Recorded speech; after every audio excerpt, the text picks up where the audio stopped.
everyone! Welcome to Doctors on TV. I'm Dr. Barba-Cabodil. And naku mga kasangbahay, isang interesting topic na naman po ang pag-uusapan natin ngayong araw. But before we proceed to that, I would like to invite you po to please like our FB page, Doctors on TV, and makishare na rin po nitong ating live nang tayo po yung makatulong sa iba sa pamamagitan po ng pagbabahagi ng impormasyong pangkalusugan. And don't forget to subscribe to the YouTube channel of Doctors on TV, and remember to hit the bell para lagi kang updated sa medical information and healthcare tips. You can also watch us through UNTV's YouTube channel. And ako, ito nga po, katulad ng aking nabanggit kanina, in today's episode, pag-uusapan po natin ang second leading cause of death in the world, which is cancer. Ang mga cancer patients po ay karaniwang nakararanas ng physical, mental, and emotional distress during and after treatment. That's why integrative cancer care is very important. Integrative medicine uses conventional medicine with other treatments to care for a cancer patient's mind and body. Your doctor may recommend chemotherapy to fight cancer along with other therapies to help manage its side effects. Keep watching to learn more about integrative cancer care. Our guest today is Dr. Homer Lim. He is a graduate of the University of Santo Tomas and is trained in complementary and integrative medicine. He has been practicing his craft for over 20 years and is a well-sought-after speaker on integrative medicine and holistic health, both here and abroad. Dr. Lim is the current president of the Philippine Society of Orthomolecular Medicine and the International Anti-Aging and Integrative Medicine Society. He is the medical director of Akesis Holistic Health. His field of expertise covers detoxification, nutrition, acupuncture, energy healing, and intravenous therapies. Welcome to Doctors on TV, Dr. Homer Lim. And ako, mapalad po tayo dahil makakasama po natin ngayon ang isang napakagaling na Integrative Medicine Specialist. Ang isang taong napakataas ng aking respeto at pinasasalamatan dahil ito po ay isa sa aking mga mentors. No? Please welcome to Doctors on TV, Dr. Homer Lim. Hi, Doc Homer! Welcome to the program. Good day sa lahat. Thank you, Dr. Sara, for inviting me. Thank you, Doc. Alam ko na baka busy kayo at talagang siningiti lang po kami. Maraming salamat po. But of course, marami po tayong matutulungan dahil po sa mga ibabahagi nyo ngayong araw. And eto po, no, sa panimulang tanong po, no, Doc, ano po ba itong cancer? Di ba maraming natatakot dito, maraming pinagdaraanan, no? Hindi lamang ang pasyente kung hindi pati ang mga mahal sa buhay po ng may kasama po na may cancer, no? Ano po ba ito na para yung mas madali pong maintindihan ng ating mga viewers, Doc? So pag sinabi natin cancer, no, ibig sabihin may parang tumutubo, abnormal yung growth niya. They grow according to what they want. So kagaya ng katawan natin, may program, no? So may tamang size, tamang shape, yun. Pero pag cancer, walang size, walang shape, kahit anong form pwede niyang gawin, kumbaga hindi siya normal. Okay. And Doc, ano po usually ang nagiging sanhi nito? Bakit po nagkakaroon ng ganitong abnormality po sa mga cells na dumadami, nag-iibang anyo, nag-iiba po ang activity po, no, kumpara po sa mga normal cells na meron ng isang normal individual, Doc? Usually kasi, sabi nga ng iba, no, baka daw yung cancer namamana, no? Pero actually yung sinasabi nating namamana ng cancer, more or less mga 10% lang talaga yan, no? Ang talagang number one cause or number one risk factor for cancer really is yung lifestyle natin. Lifestyle, so that's your diet, your sleep, yung amount of or level of stress ng katawan mo. So these are all part of the tinatawag nating risk factor kung magkaka-cancer ka o hindi. I see. Okay, so na-mention nyo po yung 10%. Okay, actually medyo good news po yan, no? Dahil napakaliit ng 10% compared do sa 90% na remaining chances of, having cancer po, no? So, puntahan natin yung 10% na yun namamana, so may kinalaman ng genes. Ano po ba, doon sa mga nakakamana, ano po, what do gene mutations do po ba talaga? Kung bakit nagkakaroon ng cancer, ganyan? So, yun nga, yung 10%, no, yung may DNA, kumbaga, nung pinanganak ka, may genetic mutation or defect, no? So, because of these genetic defects, mas mataas yung, or mas may chance na magkaroon ka ng cancer because of this genetic mutation. So, hindi naman lahat kasi ng may cancer may genetic mutation. So, hindi rin lahat ng may genetic mutation automatic 100% nagka-cancer. So, yung mga genetic mutation or defects is kailangan pa rin ma-activate or ma-trigger, and that is where yung tinatawag nating lifestyle factors ang culprit dyan. So, even though meron kang genetic defect or yung sa pamilya mo, mataas yung, kasi kung nyari nababalitaan mo yung tatay mo, uncle mo, lolo mo, no, may cancer, hindi naman automatically na 100% magkaka-cancer ka. Number one risk factor talaga aside from yun nga yung smoking, no, is and yung alcohol intake, no, is actually the consumption of malulungkot marami, no, a consumption of meat and processed foods. Part of the World Health Organization, yung International Association for Cancer Research, no, sinama sa type 1 carcinogen, or yung number 1 cause daw ng cancer or nagtitrigger ng cancer is actually red meat and processed meat. So I think this is what we need to address, lalo na sa Pilipinas, no, kasi hindi tayo masyado kumakain ng gulay as compared to other Asian countries. Medyo mahina, mababa yung ating consumption ng vegetables, especially yung mga nasa urban areas, no. Yung sa mga probinsya medyo malakas sila kumain ng gulay, no, pero in our urban setting medyo mahina or mababa yung food consumption natin when it comes to vegetables. I see. And Doc, how about naman po yung mga more specific risk factors po, kumbaga parang sa mga kalalakihan o kaya sa mga kababaihan, ganun pong ganun, di ba, Doc?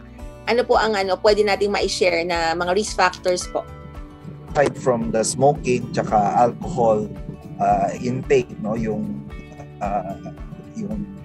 diabetes, no, very important yung amount of carbohydrates or sugar, no. Diabetes is an important risk factor for not only cancer, no, even heart disease, no. So very important to talaga, if you have diabetes, kailangan mag-ingat tayo. We have to know how to control our sugar, control our food intake na hindi sobrang taas ang ating sugar sa dugo, no. And sa women naman, no, very very common yung women na because of their kasi meron tayong weekly menstrual cycle sa mga babae, no. So for those women who are medyo on the obese side or medyo mabigat, mataas yung amount of fat, no, they're more likely to develop yung tawag nating endocrine or hormone-related cancers. So these are your breast, your ovarian, your endometrial cancer tawag natin. So sa women, no, so if your menstrual cycle hindi maganda, abnormal, minsan sobrang tagal yung pagitan, no, so these are probable risk factors for the development of tinatawag nating hormone-related cancers. Okay, so basically, Doc, talagang tama nga yung sinabi nyo kanina, no, talagang lifestyle check talaga dapat laging gawin regularly, po. Parang kanina kinakabahan ako, may risk factors ba ako dun sa mga sinabi nyo? O yan, basically, sa diet alone, no, paulit-ulit, di ba, Doc? Naku, talagang yan, so sa ating mga kasangbahay, sa ating mga viewers po, no, narinig natin yan, Dr. Homer, no, talagang malaking bagay po pag-uwi natin ang ating lifestyle. Yan naman pong pag-uusapan natin, mga kasangbahay, kaya po kayo ay wag bibitiw dahil magbabalik po ang Doctors on TV.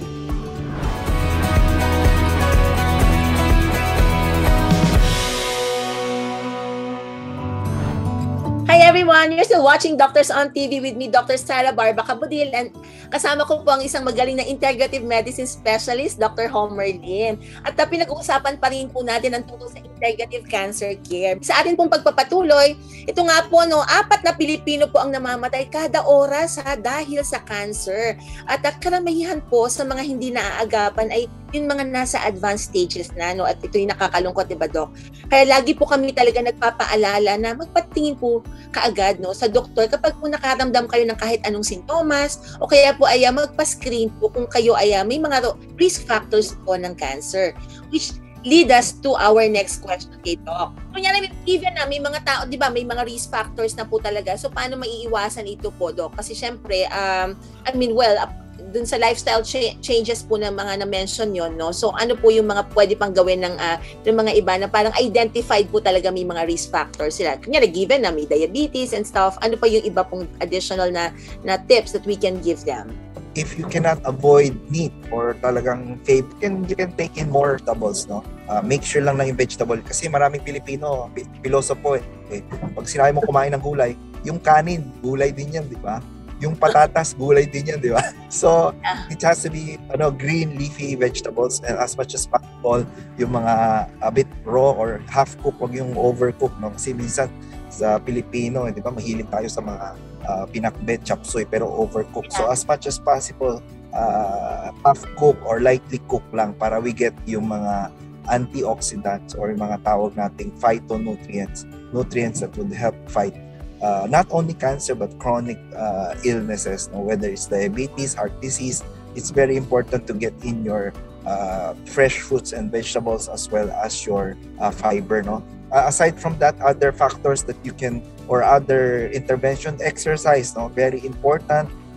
We have to do at least once or twice a week of intense exercise. So pag lalo na nung pandemic, walang makalabas ng bahay, so parang maraming talagang nag-gain weight, no? Kasi so it's very important to get that blood circulation going or losing weight, no? Exercise. And lastly, I think hindi na-address or laging nakakalimutan yung mental, emotional stress that is coupled with your lifestyle. It's been proven na yung mga taong stressed or depressed, no, they are higher risk actually of developing cancer later on in life. So it's very important to address yung stress management or how to kumbaga manage your emotional, your physical, as well as your mental health, no? So talagang proven na ulit na parang having a positive outlook in life is really very essential, no po, yan.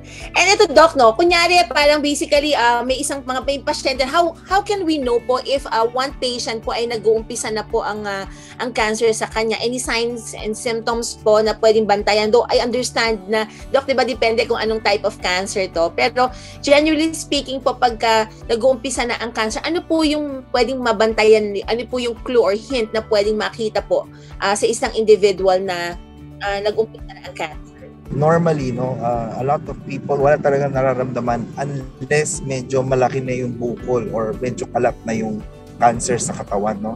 So pero one sign na talagang parang may something is wrong is madali kang mapagod, no? Hapon pa lang parang antok ka na, ayaw mo na lumabas ng bahay, pagod ka na, no? Number 2, yung unexplained weight loss. So kumbaga parang normal naman yung kain mo, hindi ka naman nagbawas ng pagkain, and yet you keep on losing weight. So these are tawag nating danger signs na kailangan nating bantayan or make sure that we have our self-check pagka nakakaramdam na tayo ng parang hindi normal. So aside from that, yung maraming nakakaramdam na parang lagi silang umuubo, so that could be a sign of something is wrong with your lungs. Yung iba naman hirap na umihi, especially in men, no? So we have to watch out for that. And then for women, of course, you really need to do your monthly breast exam, no? Kasi kung hindi mo gagawin yan, minsan you miss out, may bukol ka na pala, malaki na pala. You have to do this monthly breast exam for kung ayaw nyo monthly, at least every other month, check your breast to see kung may mga bukol. Okay, so Doc, ito nga po, tulad na nasabi niyo kanina, once diagnosed naman, hindi naman ibig sabihin you'll be dying the following day na or day after tomorrow. Basically, kalimitan po, di ba sinasabi, usually it's the complications po, di ba, caused by cancer, ang parang nagiging culprit also. Doc, ano po ba yung mga complications po na pagka nag-umpisa na yung cancer, yun po yung mas medyo dapat bantayan also? Ano po ba itong mga ito? Well, of course, pag may cancer, a lot of people start developing weakness, no? Tapos yung iba nagko-complain ng pain. So yung iba rin, after complaining of pain, wala lang ganang kumain kasi nga may pain sila eh.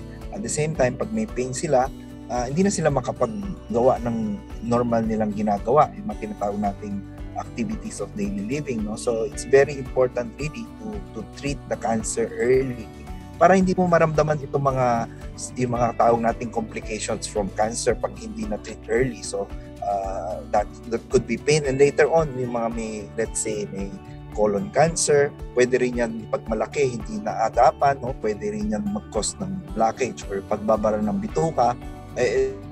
These are, kumbaga tawag nating dangerous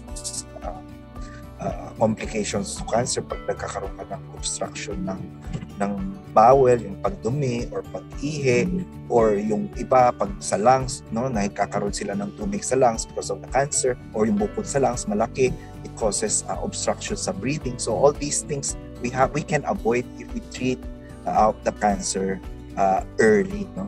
Okay, Doc. So kunyari nakita na po ng doktor, ano po yung usually po na mga nire-recommend ng mga doktor po parang as a part of the cancer management, Doc? Usually, ano po yung mga nire-recommenda ng kanilang mga doktor? Okay. So usually after, kunyari may nakapa tayong bukol or may nakita sa mga test na parang meron kang bukol, so the next step really is they will do a tinatawag nating biopsy to prove na talagang may cancer ka, no? And aside from after that, kung biopsy, they also can do yung tinatawag natin mga diagnostic test na like yung CT scan, MRI, PET scan, just to see kung kalat na ba yung cancer, malaki na ba yung cancer, may nababara bang ibang organs na natatamaan. So these are the kumbaga standard tests we use, no, to diagnose and to kumbaga give a overall picture of how good or how well or how bad the cancer for the person. Okay, so di ba naririnig natin, Doc, may mga inooperahan, meron naman po, depende kasi kung kalat na nga, hindi mo naman pwedeng tanggalin lahat. So basically, no, so may mga chemo and radio. Usually ito pong mga Doc, can you share some inputs on the side effects po nitong mga usual mga treatments po nito or management of cancer? So, usually, pagka meron talagang patients with cancer undergoing, let's say, surgery, after surgery, some of them would complain na parang, of course, magkakaroon ka ng konting restriction ng movement, especially kung naoperahan ka sa breast or naoperahan ka sa tiyan, no? Of course, hindi ka na magiging normal or you don't feel the same anymore. For chemotherapy, no, a lot of people would always consistent after chemotherapy. Hindi naman nila mararamdaman usually ang side effects ng chemotherapy immediately, no. Usually pag nagki-chemo sila after their second or third chemo session, doon sila nakakaramdam ng parang nangihina, yung iba nagsusuka, yung iba hindi makatayo na, o yung iba naglalat ng buhok. So these are kumbaga common adverse effects or side effects ng chemotherapy, no? And then yung sa radiotherapy ganun din, no? Initially first few days of radiotherapy, wala pa silang mararamdaman. Usually after the 5th, 6th, 7, yun na nararamdaman nila, parang mahina sila, magkaka-anemia sila, hindi wala silang ganang kumain, nasusuka din, no? So these are some of the common side effects or adverse effects of the chemo and radiotherapy, which actually can be managed if you were kumbaga advised properly. This can be managed na to avoid these common adverse effects or side effects from chemotherapy or radiotherapy. Okay, and Doc, kaya rin pala, di ba, usually po, ina-assess din ng pasyente kung kakayanin niya itong mga treatments po na ito, hindi ho ba? So, yun, may mga kilala tayo na kahit po malaki supposedly ang maitutulong ng ganitong mga treatments, sometimes hindi na rin po hindi po ina-advise. So, basically, it's a case-to-case basis, depende sa staging, also sa age and other medical conditions po na pre-existing medical conditions ng ating mga pasyente. No? So, ito, needless to say, hindi po talaga madali ang pakikibaka talaga sa cancer, and you need to treat the disease itself and at the same time combat cancer-related side effects. This is why many people turn to integrative medicine. So yan naman po yung etong pag-uusapan natin with Doc Homer, of course, sa susunod po na bahagi ng ating programa. So please stay tuned. Magbabalik po ang Doctors on TV.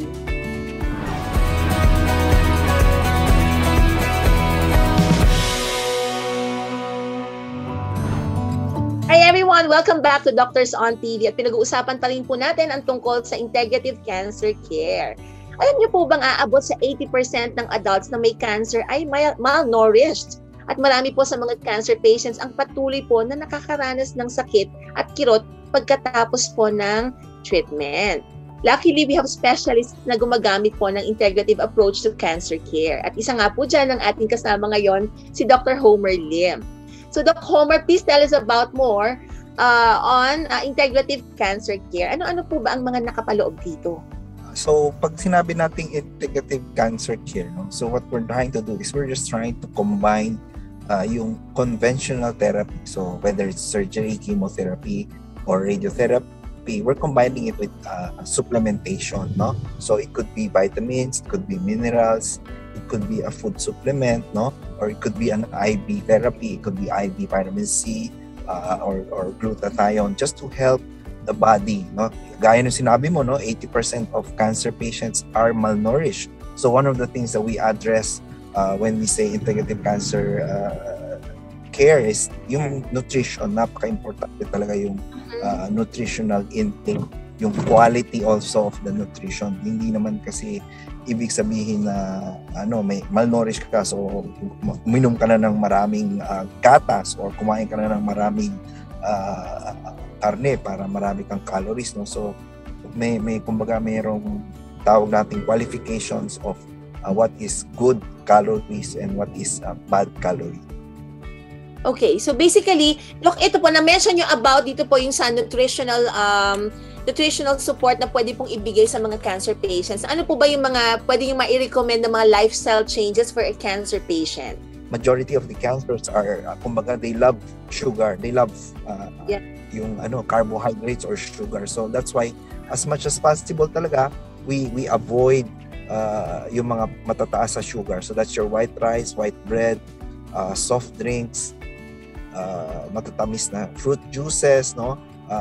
Yung even mga flour, no, mga noodles, no, yun nga masasarap to. When we try to say na kaya ka bawal kumain ng mga to is in the first place, pag kumain ka ng white rice, kumain ka ng white bread, kumain ka ng meat, hindi mo pagkain yan. Pagkain ng cancer yan. So you actually are still malnourished when you eat these types of foods. So if we choose foods that are low in tinatawag nating glycemic index, so instead na white rice, mag-brown rice ka, red rice, black rice, or a mixture of white rice and all the other colors na rice, no, you're actually tawag white. Yeah, basta wag purong white, you're going to deprive the cancer cells from eating as much food that is actually para sa'yo na pupunta sa kanila. So we're just trying to starve the cancer, no? So that's why and while at the same time starving the cancer, you're putting the right type of nutrition or right type of food into your body. Okay. And then, Doc, kanina naalala ko sa unang bahagi ng ating programa, no, na-mention nyo yung pag-exercise, Doc. So, ano po bang kinalaman nito para sa mga cancer patients po pag nag-exercise? Actually, yung exercise, no, when we do exercises, your body or your immune system becomes very active, no, nabubuhay yung immune system natin. Number 2, yung blood circulation natin. A lot of patients with cancer have poor circulation, no? Poor peripheral. Tawag natin peripheral kasi yun yung mga taong laging malamig ang paa, laging malamig ang kamay, laging masakit ang ulo. It's because of poor blood circulation, poor oxygenation. So one way to improve that is actually doing exercise, no? And then another part of exercise is aside from yung physical wellness, no, yung mental as well as psychological impact ng exercise. When you do exercise, your body release tinatawag nating endorphins, no? Endorphins yung good hormones. And these endorphins are actually also very, very beneficial in patients with a weak immune system because endorphins also helps in adjusting your immune system. So it's really very important to do exercise. Now, question sa amin, yung iba kasi hindi makapag-exercise kasi nga hina na nga katawan eh. Hindi mo kakaradyo, hindi na makatayo, hindi makaupo. So, for these type of patients na hindi naman makagawa ng strange exercises, it's fine if you can do at least 15 to 30 minutes of walking. Kung hindi mo kaya ng 15 minutes, at least you can do 5 minutes of walking, continuous walking, 5 minutes, upo ka, after a few hours, ganun ulit, tayo, walk, So at least that gives your body some form of exercise, some form of circulation ng blood into each and every organ of the body. Yeah, and siguro Doc, bukod dun sa parang, iba sometimes sabihin nila kasi hinihingal sila, but actually that's improving their breathing po, di ba? Ang yes, improves their lung function, no? Lung and cardiovascular function. Doc, how about yung pagtulog at saka some supplements po? Meron kayong mga like inputs about it? Yeah, number one talaga a lot of patients with cancer talaga siguro I would say 70 to 80% may sleep problem talaga.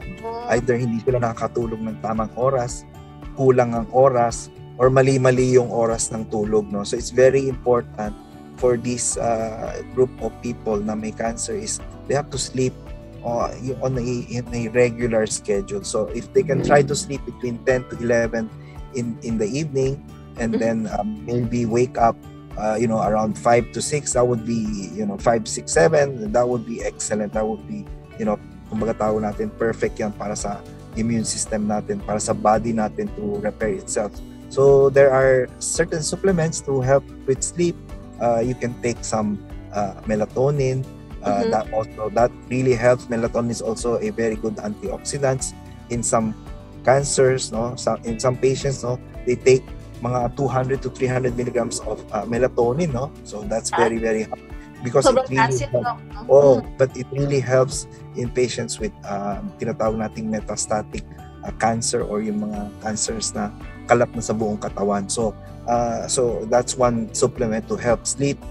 If parang yung iba kasi they don't like melatonin kasi pagkagising sa umaga, may hangover pa, no? So you can take in a bit of magnesium. That also helps. Valerian root, that also helps. L-theanine, that also helps in calming the mind and calming the emotion of the person.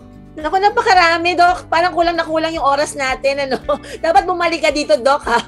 Thank you very much po sa lahat ng inyong naibahagi, Doc. Naku, as usual, marami na naman akong natutunan sa inyo. And of course, I'm sure our viewers as well, marami pong napulot, no? And, Doc, saan po kaya pwedeng makipag-ugnayan sa inyo yung mga ating mga manonood, I'm sure baka meron silang mga kakilalang may mga cancer or, iba pa po, whatever na sakop naman ng integrative medicine. Saan po? Or do you have an FB page to promote, Doc?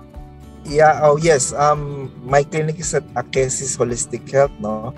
So you can search that sa Facebook, AKESIS, Akesis Holistic Health, where I hold my clinic 3 times a week. So you can search and you can ask online yun sa Facebook, my schedule as well as the services that we offer. Thank you very much po sa inyong naibahagi. Marami pong matutulungan yan, Doc Homer. And again, maraming salamat po. And sa ating mga viewers, maraming salamat po sa inyong panonood sa Doctors on TV. Sana po ay marami po ulit kayong natutunan sa pagtutok nyo sa amin. And of course, lagi lamang po kayong tumutok dito sa UNTV at pwede nyo rin po i-check ang aming website para makita nyo po dito yung mga public service na aming pong ginagawa. And of course, yan po ay sa pangunguna ng aming mahal na si Kuya Daniel Razon. And before we end, we'd like to thank our partners and sponsors. Thank you to Miss Lisa Soaps. These are made with natural ingredients and a combination of vegetable and fruit extracts which can be used by children and safe for pregnant women. Good news is that these beauty products are vegan and cruelty-free. Okay, so for orders and inquiries, you may contact 0969-1754231 hanggang 33 and their landline 8824-5217 and 8813-0320. Nasasalamatan din po natin ang Organic Acai Berry. Support your health with a 100% organic superfood supplement. Organic Acai Premium Blend and Acai Freeze-Dried Capsules, rich in powerful antioxidants, fiber, amino acids, vitamin C, omega fats, and other essential nutrients that our body needs to help build stronger immunity against illnesses and help increase your energy. Okay, Organic Acai is available in all Mercury drugstores and other leading drugstores and supermarkets nationwide. Okay, so meron din po silang Organic Acai Berry pang hot chocolate po and coffee. And of course, sa ating pong partner, ang DepEd Santa Rosa, Salamat po sa pakikisa sa ating adhikain na maibahagi po ang kaalamang pangkalusugan. Thanks as well to Klinika Figura. You may contact 0917-317-72724. Appointments and other inquiries. Thank you also to Even Swiss sa Nom Nom Healthy Foods and sa Medical Depot. And of course, mahal ko nanay ko and tatay ko, namimiss ko na po kayo. Muli po, maraming salamat po sa inyong lahat. Ito po si Dr. Sara Barba-Cabodil. Let's make it a habit to learn about good health only here at Doctors on TV.